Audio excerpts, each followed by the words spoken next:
Hello everyone. तो जैसा कि हमने अपनी लास्ट वीडियो में बताया था कि इकोनॉमिक्स क्या होती है, उसकी डेफिनेशन और उसके एलिमेंट्स। आज हम पढ़ते हैं इकोनॉमिक्स फॉर्म्स क्या होती है। तो ये दो टाइप की होती है, एक होती है पॉजिटिव इकोनॉमिक्स एंड होती है नॉर्मेटिव इकोनॉमिक्स। तो पहले हम पॉजिटिव इकोनॉमिक्स को देखते हैं। Positive economics deal with the economics issue related to past, present and future. It deal with the such as economic situation by using facts and figures. This positive economics in the economics what was, what is, what would be.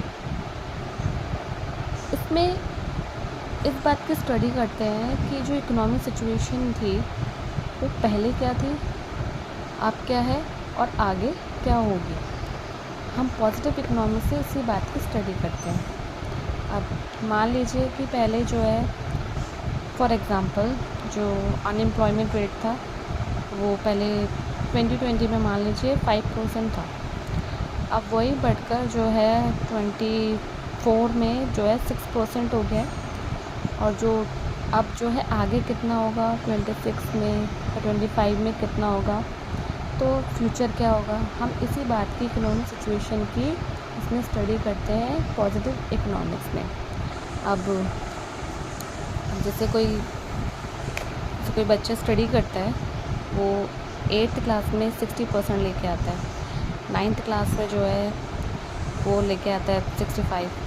अब वो 10th में कितने लेके आएगा ये पता नहीं है. वो कौन सी स्ट्रेटेजी देखेगा, वो कौन सी बुक्स फॉलो करेगा जिससे उसके परसेंटेज ज़्यादा आए. फ्यूचर में क्या हो.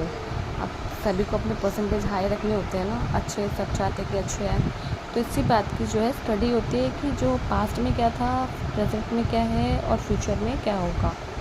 ये वैसे बहुत ही बेसिक एग्जांपल था, ये सिर्फ आपको समझने के लिए दिया है. बाकी तो ये अनएम्प्लॉयमेंट वाला एग्जांपल से हम समझ सकते हैं कि अनएम्प्लॉयमेंट रेट बाद में कितना होगा, पहले क्या था. वैसे ये बहुत ही समस्या है इंडिया की अनएम्प्लॉयमेंट. छोड़िए, आगे देखते हैं नॉर्मेटिव इकोनॉमिक्स. नॉर्मेटिव इकोनॉमिक्स जो होती है इसमें ओपिनियन दिए जाते हैं, ठीक है, कि व्हाट ऑट टू बी, क्या होना चाहिए, क्या होना चाहिए. Normative economics is the economics what ought to be. It deal with the opinion of the economics related to the economics issue और इकोनॉमिक प्रॉब्लम. इसमें ये देखा जाता है कि क्या होना चाहिए. इसमें सिर्फ ओपिनियन दिए जाते हैं. इसमें आप फैक्ट और फिगर को काउंट नहीं कर सकते. अब जैसे कि पीछे क्या था कि आप जो है एम्प्लॉयमेंट रेट को काउंट कर सकते हैं, फैक्ट एंड फिगर्स देख सकते हैं. लेकिन नॉर्मेटिव इकोनॉमिक्स में ऐसा नहीं होता है. इसमें सिर्फ ओपिनियन दिए जाते हैं कि आप ये कर सकते हैं, ऐसा होना चाहिए, ऐसा करना चाहिए. इसके लिए जो है एक स्किल डेवलपमेंट प्रोग्राम्स भी दिए जाते हैं. तो इसका ये बिल्कुल उल्टा होता है. इसमें सिर्फ आप अपने ओपिनियन दे सकते हैं कि क्या होना चाहिए, ठीक है. तो डिफरेंट इकोनॉमिक्स में different opinion on the situation on the two an economic problem. अब ज़रूरी नहीं है ना कि एक प्रॉब्लम जो है वो एक ही मेथड से सॉल्व हो. अब जैसे कोई मैथ्स का क्वेश्चन होता है, अगर वो एक मेथड से नहीं समझ में आता या किसी एक टीचर से नहीं समझ में आता, तो आप किसी और टीचर से समझते हैं. या आजकल तो यूट्यूब का ज़माना है, तो आप कहीं से भी समझने की कोशिश करते हैं ना अगर आपको नहीं आता. तो ऐसे इकोनॉमिक प्रॉब्लम जो है वो अगर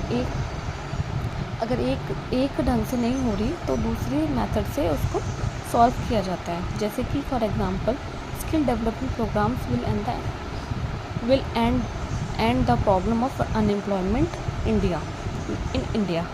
स्किल डेवलपमेंट प्रोग्राम चलाए जाते हैं अनएम्प्लॉयमेंट के लिए, ठीक है. तो यही है नॉर्मेटिव और पॉजिटिव इकोनॉमिक में कि इसमें जो है अपने पास्ट, प्रेजेंट और फ्यूचर को, इकोनॉमिक सिचुएशन को देखा जाता है. और इसमें खाली हम ओपिनियन देते हैं कि ओपिनियन क्या है. अब हम आगे देख लेते हैं इसका डिफरेंस.